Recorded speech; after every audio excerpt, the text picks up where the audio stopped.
Hello, Dr. Carrie Hepburn here. So this is the second part of a video series about unpacking standards. And so in the first video, on part one of the video, what I did was I talked about determining explicit things that were explicitly stated in the standard, those explicit learning targets. And so really quickly, what I'm going to do is just revisit that for you so that you're able to see it on your, just as a reminder for you. So we did this much like what many people do when they're unpacking standards. So we determined what the skills or the verbs, the thinking students would be doing in this standard that happened to be about driver's ed, where students would be merging onto traffic onto a highway at 55 miles an hour and above. So as I was thinking about this, I really thought about merging onto like interstate traffic in the city. So things that would be going on. So the what we did first was we determined those skills or the verbs, and what you can tell is that we highlighted those. And then we looked through and we found those concepts that needed to be taught that are oftentimes look like nouns. And then we determined the context of how this would look. And you find that a lot of times in prepositional phrases. And so what we did after that was actually we wrote each as a separate learning target. And so this one needed to be edited and it should be thinking, and then we determined those levels of thinking. So the identify as a 1 and complying is a level 2. And we spent just a couple of minutes writing each explicit learning target so that we could just kind of look at what students would need to be able to consider, think about. So these are the learning targets that are explicitly stated in the standard. We take exactly what the standard says, and then we come up with those separate learning targets that students need to be able to know, right? And be able to do. So we're going to move to the next level when it comes to actually unpacking standards. And the thing is most people don't go to this level. And this is where you really get a thorough understanding of what students need to know, understand, and be able to do. And so a lot of people who write curriculum do this work, assessment writers do this work, people who create resources that we purchase oftentimes do this work as well. If you're new to unpacking standards and you'll be leading this work out, it's really important to do this work with a standard that everyone can really connect to. So something that they feel really comfortable with. So I typically choose something most people drive. So driving is an easy standard. Looking up some driver's ed standards is really helpful. And then a lot of people do things that are like in home ec. And so I choose things that people do regularly so that they can move to this next level of thinking and learning deeply about their standards. Because I'm not going to lie, this is really deep critical thinking and analyzing. So what we're going to do is go back to that dot camera so I can share with you what the next step is when it comes to unpacking your standards. Just do a little bit of manipulating here for a second. So what you're going to notice when you think about the work of Grant Wiggins and Jay McTighe, if you study the work of Maddows, if you study some of the work of other Stiggins, assessment creators, and curriculum writers, what they'll talk about is we need to determine our desired results. And so in order to do that, you need to know what students need to know, understand, and be able to do. So I always think sometimes like creating objectives can be a helpful way to think about it. But this is where people get tripped up when you notice in a resource or you notice on an assessment, people start to get really confused. Like they feel like kids are getting tricked or they don't understand why they're teaching something.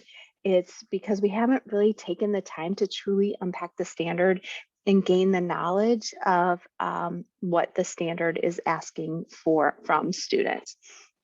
So I'm going to share with you again what that standard is that we're going to be unpacking, and just so you have it at the forefront of your mind. So a quick reminder that students are going to identify and comply with merging, speed control, and lane selection and existing situations on limited access roadways at speeds of 55 miles per hour. So what we need to know is, what do students need to know? What is the declarative knowledge that they're going to just have to know? So think recall, think facts, think definitions that students will need to know. So as I'm kind of studying this, I think students would need to know, what does the word merge? What is that? What is speed control?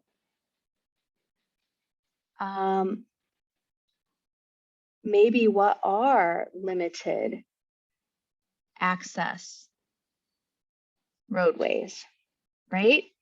So what I did there is I just looked exactly at some of the language that was in the standard. But when I think about it even more, when I think about actually merging onto the highway, there are other things that I really need to know as a driver, right? So something I need to know is, I need to know the rules of the road. So when I want you to think about teaching a 15-year-old child how to drive and merge onto traffic. It's like the worst couple of times of my life trying to teach my kids how to drive. It's super stressful. They also need to know the location of their mirrors, right? So students would need to know like the location of their mirrors, and that's just like, you just know it. You either know it or you don't.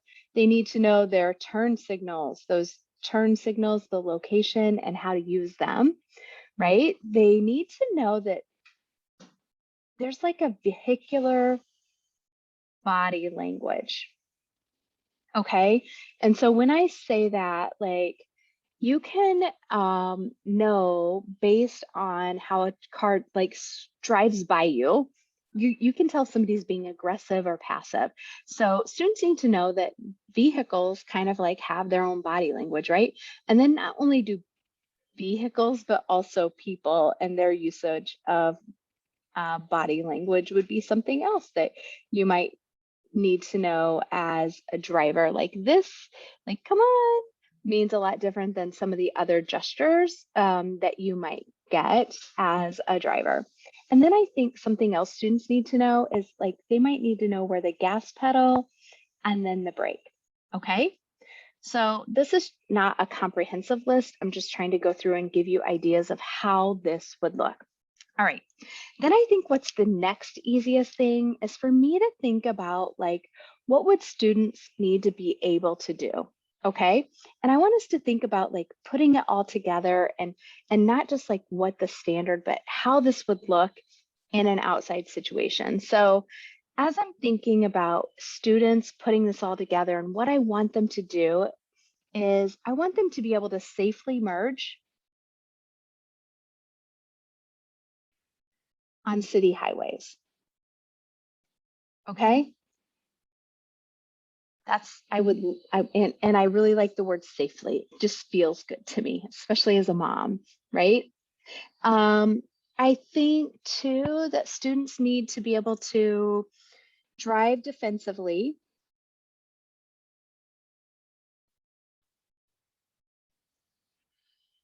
using speed, like using their speed to create gaps between vehicles. And, you know, I think that them understanding that speed can get you too close or too far away, but creating maybe even appropriate gaps between vehicles when they're doing this. So I don't want them to stop and have this big gap, because that's not gonna help anyone. And I want them to be able to safely change lanes when others are merging too. Like, so as they're merging on Sometimes you'll see multiple places where there are all these people kind of coming together. And so to be able to safely get from one lane to the next is something that I want them to do. So now this is kind of the hard part. This is where it's like, oh my gosh, I want us to think about, in order to do these things, what do students need to understand? What do they need to conceptually understand? Another thing that I can do too is I can always go back and look at to add in to be able to do that students would comply with the situations, existing situations. You could look at some of these things and add those to what students would be able to do as well.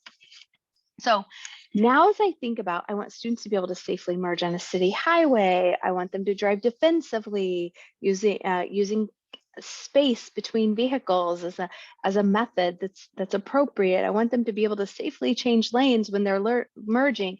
I want them to stay in their lane until it's time to change lanes. That not just, that's like stay in your lane. So what are some things that students need to understand? So I want you to, in your mind, think about you are driving a car, okay? You're getting ready to merge off of a ramp into traffic, like in going down the highway. So I want you to be thinking about, like, what are those things that your mind needs to keep in mind in order for you to be able to do these things, okay? So what has to be going on in your mind that your kids are like, how did you even know that, in order for you to be safely getting onto the traffic? So here's some things that just come out to me. Again, you're going to come up with more things, I'm sure, but this is just a start and a way to start thinking about unpacking standards. Well, I think in order to do this, students need to be able to know that they can, to match the speed of their car with the traffic they're merging on. It'll help.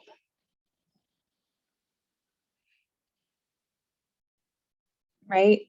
That's not explicitly stated in the standard, is it? But you need to understand that. So do you see how important this is? You need to understand that. If you just did exactly what the standard explicitly stated, that could get really dangerous really quickly.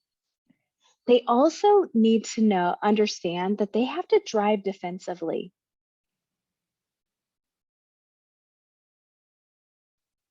There are and have in their mind plans for different scenarios.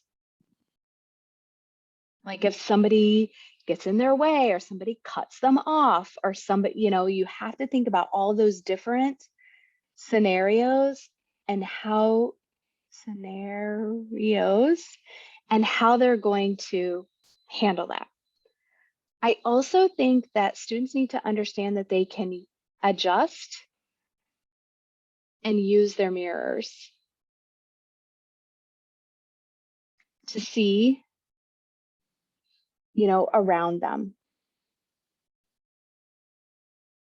Just because I'm running out of space right now. Another thing that they need to understand is they need to understand that objects in the mirror are closer than they appear in the mirror, right? I think that they need to understand space between vehicles and the timing. That's a tough one, not to just like stop and wait for somebody to wave you on, that body language, right? That vehicular language. So they need to understand, I'm going to just put that over on the side here, that space, there's a spacing and timing while merging.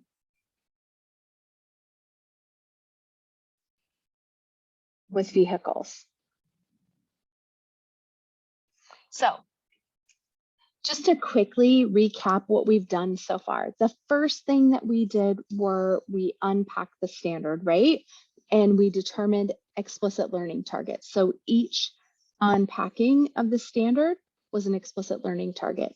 What we've just done now is we've gone through and started thinking about what students need to know, what they need to understand, that conceptual, so the declarative knowledge, the conceptual knowledge, and then what they would be able to do.